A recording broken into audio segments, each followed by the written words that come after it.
If he wins, instability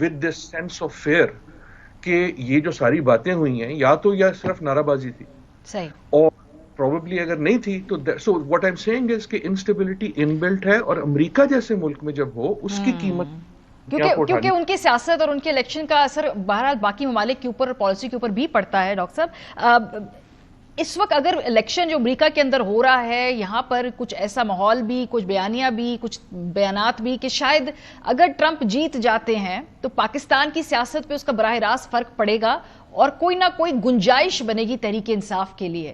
وہاں پر اس حوالے سے کیا انڈرسٹینڈنگ ہے، یا وہاں پر کیا کنورزیشنز ہیں پاکستانی کمیونٹی کے اندر ہی اگر میں پوچھوں تو؟ یا پاکستانی کمیونٹی میں تو بڑی کانورسیشن ہے. پاکستانی کمیونٹی تو کھانے اور کھاوے مطلب یہی کرتی ہے کانورسیشن. امریکن سیاست میں کوئی کانورسیشن نہیں، دور دور تک نہیں. ڈونلڈ ٹرمپ کو بھی یہ خبر نہیں ہے. آپ کے خیال میں یہ 80 سال کا آدمی اس لیے الیکشن لڑ رہا ہے تاکہ وہ عمران خان کو جو ہے وہ ان کی قیادت میں دنیا کو بچا لے، یا نواز شریف کی ایک یہ بھی آواز آ رہی ہے کہ جناب نواز شریف اس لیے آئے امریکہ کے. سو امریکن الیکشن میں کوئی بھی سیاستدان ہو، اس کا 1 2 3 4 372 جو ایشو ہے اس میں پاکستان کا کوئی ذکر نہیں ہے. ناؤ اگر ہمارے اپنے حالات کی وجہ سے کچھ ہوتا ہے تو یقیناً ڈونلڈ ٹرمپ صاحب اس کا کریڈٹ لے لیں گے، اور شاید پی ٹی آئی کو یہ بینیفٹ ہو کہ وہ ان کو credit they they for some thing. لیکن ان اے پریکٹیکل پولیٹیکل سینس، یہ میں عمران خان کی بات نہیں کر رہا، میں یہ کہہ رہا ہوں کہ اس وقت پاکستان کی دیکھیں کسی کی بھی پولیٹیکل ویلیو اس پورے الیکشن میں کوئی پولیٹیکل مسئلہ تو ہے ہی نہیں نا. یہ جو آپ اگر سنے پچھلے 3 مہینے کی، یہ تو میں کی الیکشن ہے نا، کہ کون کس کو زیادہ ابیوز کر سکتا. So unfortunately it's a very pathetic state of affairs. لیکن میں گزارش یہ کروں گا، یہ صرف امریکہ کی بات نہیں ہے، یہ what I keep seeing is کہ یہ الیکٹرل پالیٹکس کا دنیا میں ایک پرابلم ہو گیا ہے کہ ہم ٹیکنالوجیز وغیرہ اسپیشلی سوشل میڈیا، لیکن دوسری چیزوں کی وجہ سے یہ جو 4 ایئر سائیکل ہے جو اور جس طرح ہم یہ کرتے ہیں، it has become not relevant اور ریڈنڈنٹ، کیونکہ اب ہماری اٹینشن سپین تو 6 منٹ کی ہے. لیکن میں ایک جلسہ کر سکتا ہوں جس میں میرا پہلا اسپیکر آ کے ایک گروپ کو بھرپور گالیاں دیں، مثلا خدا کے بارے میں کہیں کہ ایسے الفاظ استعمال کریں فلسطینیوں کے بارے میں جو ریپیٹ بھی نہیں کیے جا سکتے، اور اسی کے آدھے گھنٹے بعد اسی جلسے میں اسی کراؤڈ کے سامنے کینڈیڈیٹ یا ایک اور اسپیکر آ کے کہے کہ جی ہم بڑے مسلمانوں کے ساتھ ہیں. ذہن یہ سمجھتا نہیں ہے کہ یار یہ how can you pull it off. Pull it off کیونکہ جو ہمارا ٹویٹر فیس بک کی ٹریننگ ہے وہ یہ ہے کہ جب ایک خبر اوپر چلی گئی تو اسے بھول جاؤ، اب اگلا جو تماشا ہے جو بھی اس پہ ہے، جو بندر ناچ رہا ہے اس کو دیکھو. سو saying is کہ politics کی attention span is so little. تو it's reshaping the overall politics جو دنیا بھر کے اندر. بہت شکریہ ڈاکٹر عادل اجم صاحب کی سیاست کے بارے میں 101 ایک کریش کورس دے رہے تھے کہ اس وقت ہو کیا رہا ہے وہاں پہ، اور ان کا بھی یہی خیال ہے کہ اس وقت پریڈکٹ کرنا آسان نہیں ہے. جتنے پولز ہیں وہ بھی پریڈکٹ کر نہیں پا رہے ہیں. لیٹس سی کہ یہ دن بھی ہم نے دیکھنا تھا کہ ہم سیاسی تجزیہ کاروں سے سنیں کہ الیکشن بھی ہو جائے گا امریکہ میں، اس کے بعد بھی سیاسی اسٹیبلٹی نہیں آئے گی.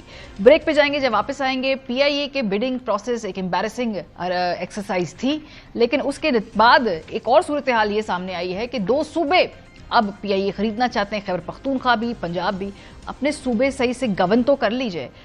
یہ اس طرح کی اینٹیٹیز چلانا صوبوں کا کام ہے نہیں. بریک کے بعد اس پہ بات کریں گے، ہمارے ساتھ رہیں گے. Welcome back. پی آئی اے کی نجکاری کے حوالے سے اس ہفتے حکومت کو بہت سبکی ہوئی. جو ایک بڈ آئی وہ بھی ان کی ایکسپیکٹیشن سے کئی گنا کم تھی، لیکن ساتھ ساتھ ہم نے اس میں دیکھا کہ 2 بڑی اہم پارٹیز نے پی آئی اے کے اندر اپنی دلچسپی دکھائی. پہلا تو تھا صوبہ خیبر پختونخوا، جہاں پہ علی امین گنڈا پور صاحب نے کہا کہ وہ ان کی گورنمنٹ پی آئی اے کو خرید کر چلانا چاہتی ہیں. اس پہ بہت زیادہ تنقید ہوئی کہ بھئی اپنا صوبہ تو ٹھیک سے چلا لیں، اپنے صوبے کے بچوں کو پڑھا تو لیں، ان کو کھانا تو کھلا لیں، سیکیورٹی تو دے دیں، وہاں پہ جو لا اینڈ آرڈر کی سچویشن ہے اس سے ڈیل تو کر لیں، پھر ایئر لائن بھی چڑھا دیجیے گا. اس کے بعد ہم نے دیکھا کہ نواز شریف صاحب یعنی پنجاب گورنمنٹ کی ماں پر ان کا بیان سامنے آیا، جس میں انہوں نے کہا کہ مریم بی بی خریدنا چاہتی ہیں پی آئی اے، اور وہ ایئر پنجاب اس کو بنانا چاہتی ہیں، یا وہ اپنی کوئی ایئر لائن لانا چاہتی ہیں. تو نواز شریف صاحب نے اس حوالے سے کیا کہا، سنیے. مجھے مریم نے کہا تھا جی کہ پی آئی کو ایکوائر نہ کریں پنجاب اور ایک برانڈ نیو ایئر لائن ہم اسٹیبلش کریں اور برانڈ نیو جہاز لے کے آئیں اور برانڈ نیو اپنا ایئر لائن پاکستان کو ہم دیتے ہیں. اس کو مجھے کہتے کہ اس کو ایئر پنجاب کا نام دے دیں آپ. تو میں نے کہا آپ مشورہ کریں, آپ پی آئی اے بھی خرید سکتی ہیں یا آپ نئی ایئر لائن آپ اپنا اسٹیبلش کر لیں. بڑی کنفیوژن ہے. پالیسی کیا ہے؟ کیا ایئر لائن جو ہے وہ حکومت نے بیچنی ہے یا نہیں بیچنی ہے؟ جو وزیر اعظم صاحب ہیں جو کہ چھوٹے بھائی ہیں وہ ایئر لائن کو بیچنا چاہتے ہیں, جبکہ جو بڑے بھائی اور ان کی بیٹی جو کہ وزیر اعلیٰ پنجاب بھی ہیں وہ پی آئی اے کو خریدنا چاہتی ہیں. تو پالیسی لیول پر پی ایم ایل این کہاں کھڑی ہے؟ کیا ادارے جو ہیں ان کا حکومتوں کو چلانا چاہیے ہے یا نہیں؟ کیونکہ وفاق سے اس لیے بیچی جا رہی پی آئی اے کہ حکومتوں کو بزنس نہیں کرنا چاہیے, اس کو پرائیویٹائز کر دیں, خزانے پہ بوجھ ہے. اور پنجاب کے اندر اس ایئر لائن کو خریدنے کی خواہش ظاہر کی جا رہی ہے. تو فائنینشلی پالیسی کیا ہے پی ایم ایل این کی؟ اور پنجاب کے بھی بڑے گمبھیر مسائل ہیں جی اس وقت, پہلے ان سے آپ نبر آزما ہو جائیں, پھر ایئر لائن بھی چلا لیجئے گا. شہباز صاحب کہہ رہے ہیں کہ ہم جو اتنے بڑے بڑے سوراخ ہیں ہمارے خزانے میں, اس حوالے سے وہ بیان دیتے ہیں کہ بھائی پی آئی اے ایک بہت بڑا لیک ہے جس سے بہت زیادہ پیسہ ویسٹ ہو رہا ہے. سنیے.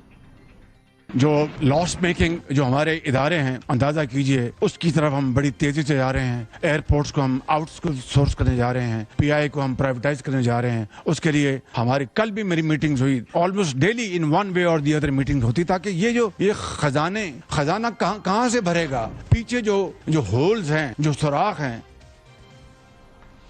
آگے بڑھ کے نواز شریف صاحب نے کہا کہ جی پی آئی اے کی جو تباہی ہے اس کی ذمہ غلام سرور خان صاحب پہ ہے, جو کہ بالکل صحیح بات ہے. پی ٹی آئی کے وہ وزیر تھے, وزیر ہوا بازی, ان کا انتہائی غیر ذمہ دارانہ بیان تھا جس میں انہوں نے کہا کہ پائلٹس کی ڈگریز مشکوک ہیں, جس کے بعد پاکستان کے جو روٹس ہیں پی آئی اے کے وہ اس سے متاثر ہوئے, وہ بند ہوئے. اس پہ نواز شریف صاحب نے کیا کہا, ذرا سنیے. یہ بھی اس کا بڑا دکھ ہے اور ہمارے اندر وہ لوگ موجود ہیں جنہوں نے پی آئی اے کو تباہ و برباد کیا ہے. وہ شخص جو وزیر تھا عمران خان کے زمانے میں, جس نے کہا تھا کہ پی آئی اے کے جو پائلٹس ہیں ان کے پاس لائسنس جعلی. پی آئی اے اسی طرح سے برباد ہوئی. پی آئی اے کی بربادی کا دکھ ہے, بالکل ٹھیک پوائنٹ آؤٹ کر رہے ہیں. غلام سرور خان صاحب کا اس میں بڑا کلیدی کردار بھی ہے. تو پھر ایسے شخص کے ساتھ پی ایم ایل این نے سیٹ ایڈجسٹمنٹ کیوں کی؟ ہم آپ کے سامنے رکھتے ہیں. راولپنڈی کے حلقہ NA54 سے جو آئی پی پی کے امیدوار غلام سرور خان صاحب تھے, ان کی یہاں سیٹ ایڈجسٹمنٹ کے تحت انہیں نون لیگ کی حمایت حاصل ہوئی تھی اور ان کے مقابلے میں تحریک انصاف کی حمایت یافتہ عذرا مسعود امیدوار تھیں. تو 2024 میں اسی غلام سرور کے ساتھ پی ایم ایل این نے سیٹ ایڈجسٹمنٹ کی تھی, جس نے پی آئی اے کی تباہی کا, جن کے اوپر ملبہ نواز شریف صاحب خود اس وقت ڈال رہے ہیں. پروگرام کا وقت ختم ہو گیا جی. اپنا فیڈ بیک دینا مت بھولیے گا. خیال رکھیے. خدا حافظ.